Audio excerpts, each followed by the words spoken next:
If you're just new to the game, you've come to the right place, because in this video I'm going to be teaching you how to do floor, walls and branches, so you'll be better gorilla after you've watched this video. Just make sure to watch to the end, make sure to hit that subscribe button, hit that like button, and let's get into the video. First, we have pinch climbing.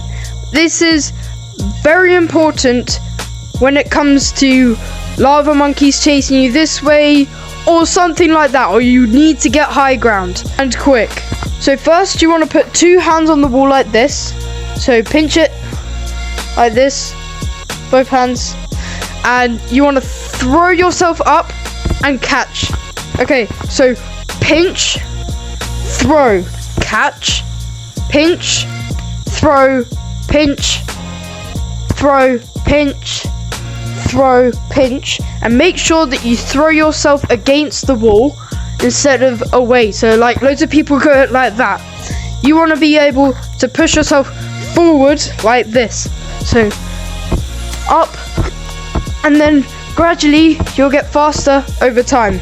Next, I'm going to be teaching you how to run faster on the ground, which is going to be a lot better for when you're running from lava monkeys, because loads of people get loads of height but they don't actually move very fast. So let's get into the running side of it.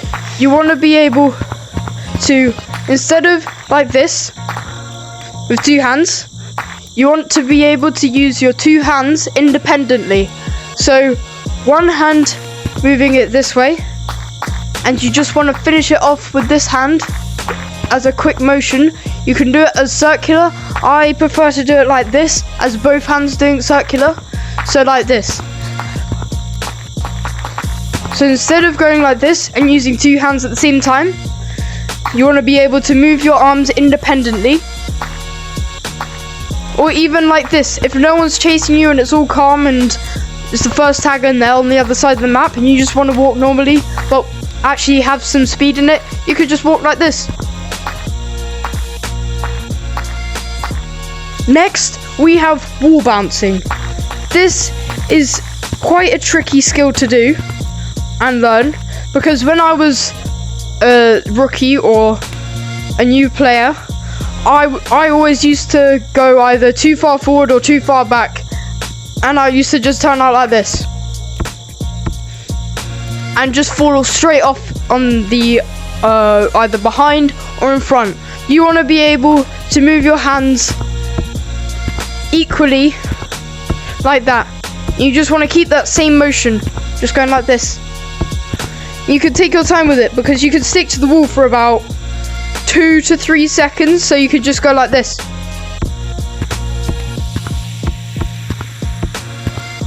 And just get to know the motion of it, instead of going as fast as you possibly can as soon as you hit the wall. So like this. That will come in time.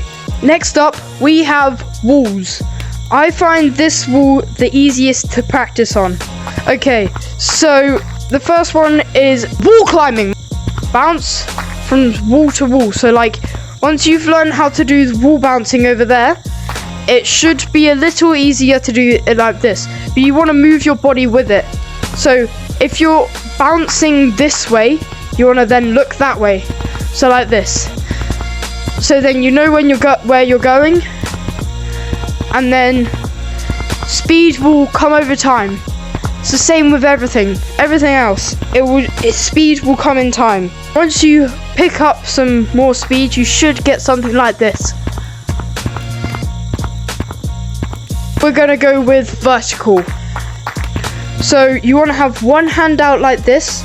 I don't know why. It's just somewhere to put your hand.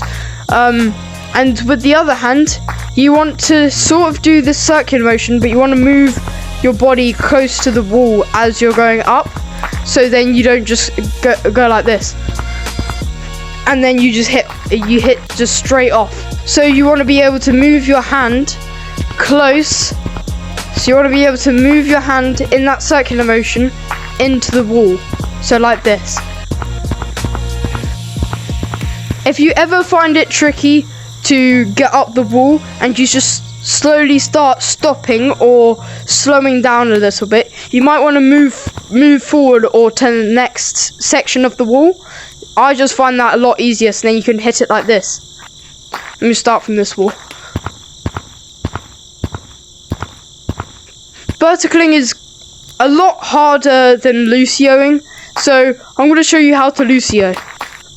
So instead of just having one hand go up the wall, you want to be able to use two hands, but also independently, so it's not like a slip slap. So like this, like that.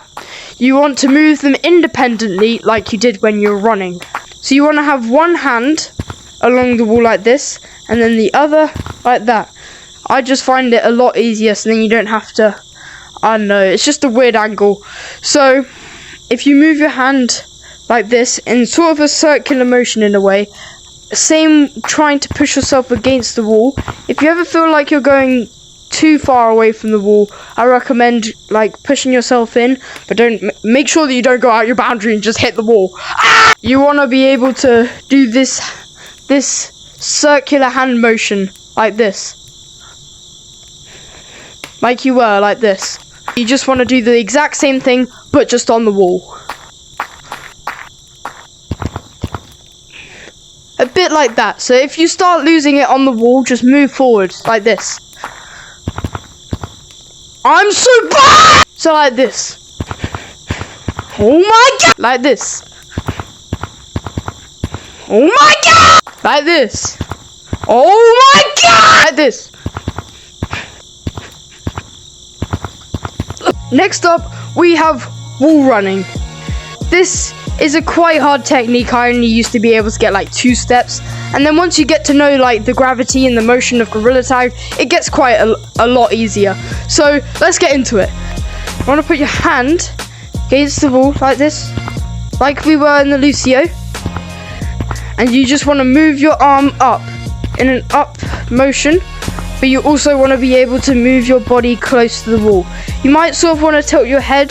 That might make you feel more comfortable to be able to do it. It doesn't really help you that much, but it just makes it feel a lot more secure to be able to wall run. And if you ever get stuck on a wall run, you could just jump onto a branch or something like this. So if you just ever get stuck, just go onto a branch just to get more of a boost. Verticaling might help you a little bit with this. I really struggle I really struggle at explaining things when it comes to Gorilla Tag. We got there. Okay, so next up we have branches. These are a little harder because they're like small things, and even when I'm playing, I always like, you're just branching and you just hit that one branch and it's just like. Next place you want to go is you want to come up to bridge here. You want to come across to here. Then you want to come to this branch here. You can make your own trail once you've learned just the way of branching. So you want to jump to either this branch, or you could have jumped to this branch. I prefer this branch more, so then I can just jump straight onto this one, then onto here, then onto here, then onto here, then onto here. The thing about this place is it's quite easy because there's loads of branches to catch you if you fall. So like for example, if I'm just running along here, I missed this branch. Oh, but this branch is here to catch me, so I can jump back up here. And then I can just make my own trail from there. The last skill that we're going to go on to is juking. So hitting stuff like this. Or like this. Or like this. Okay, so the first juke that we're going to learn is going to be the slide juke. This took me a week to learn, so no pressure in learning it in a few days. Your point of collision is your head, your body, and your hands, not your arms and not your cosmetics. So if you put your arm through here, nothing will happen. So if you want to come about this low to the slide, or if you're a little bit taller, about here on the slide, you want to jump through here with your arm extended out as far as you can, through here, and then once you get to the end of the slide, you want to put your hand down on the slide and throw yourself, whether it's this way, or even this way. In order to do this next juke, you have to be able to do the hooking technique on the branches. So a bit like this. Put your hand. Okay, so my dog just threw up. Our technique is not having collision on your arms. So you jump up like this, and you have your head below, but sort of bent like this, so your head doesn't touch the branch, and then swing up. Just get to know that technique and you'll be really good at this juke. This juke is quite hard to learn. This took me about a month to learn, so don't be expecting to learn it in about a week or two. It's gonna take about a month. So you want to hit off between the leaderboard and the stand. So between this little thing here, so in line with it, like this, you want to hit it about here, yeah? And you want to put your hand like that, and you want to have some good speed on it. So you want to be able to come behind here and just hit it like that. You hit off here, and you want to be aiming. See, I want to be aiming about where you are. So like this. So once you get to around this point here, you want to have your arm ready here. So you want to have the hooking technique and just swing around. Swing your hand around the gazebo. Make sure you're not hitting this, the supports. And swing your body round. It's okay if you go over the gazebo, you've still done the technique.